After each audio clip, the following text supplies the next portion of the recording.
Kadods, ito po yung bangka na ating ginagawa. So, part 2 na po ito mga kadods. Kasi maraming nagtatanong kung anong sukat daw to yung pinagawa ko na bangka. Ito po yun. Sukatin po namin mga kadods para malalaman nyo na anong sukat to.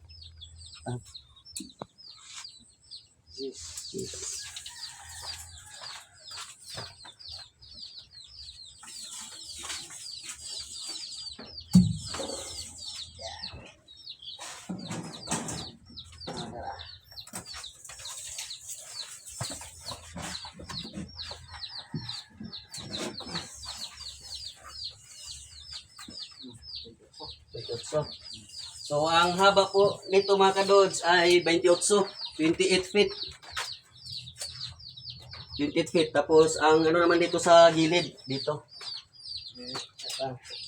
Yung, anong tawag dito, yung habog niya, habog.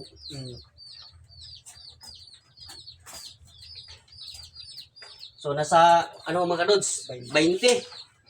20 ang haba niya. Tapos, yung bukad, yung dito, 20 size. Ano?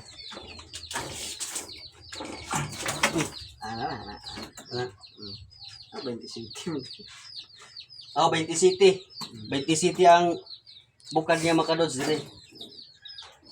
Tapos yung kasko natin, ito, kasko. Ito tawag namin kasko to, kasko. 15.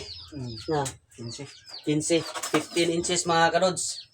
So, maraming din nagtatanong kung ano daw, magkano na daw yung nagastos ko dito. Pero ngayon po mga kadods, hindi ko pa po ma-total kasi hindi pa po to tapos. Marami pang kulang to. So, estimate ko na po to dala sa pintal na sa pintura nito ay nasa 30 plus na po ako nito. Mga kadods, 30 plus. Yan. Mga kadods, maraming nagtatanong kung sino po yung gumagawa sa bangka natin. Ito po si Bus Patok.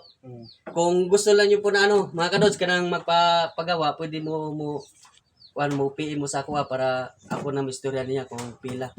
Nya, ang kuha na ni mga kadods, pakyawan ni. Sa sunod na po tang isulti na ko po ng pili pakyawan ni mga kadods. Kay wa pa man human, daghan pa man kayo mga kulang gyud aning ato ang bangka. Nya, palit patag makina, tapos mga ihi pa, mga accessories pa mga kadods. Basta pohon-pohon, lagi lang kayo mag-update sa videos ko mga kadods kasi lahat dito na po ang natin sa paggawa ng bangka. Dito po tayo mag-focus muna kasi hindi pa ba ito na sa dagat. Hanggang sa mga kadods, ng paggawa hanggang pagbaba to mga kadods. So maraming salamat po mga kadods. Huwag yung kalimutan na mag-subscribe, mag-like, and click na po yung notification bell para updated kayo sa mga videos ko. So hanggang dito lang po tayo mga kadods at sa sunod, abangan nyo lang po ang magkano yung nagastos ko lahat-lahat po dito mga kadods. Bye po mga kadods.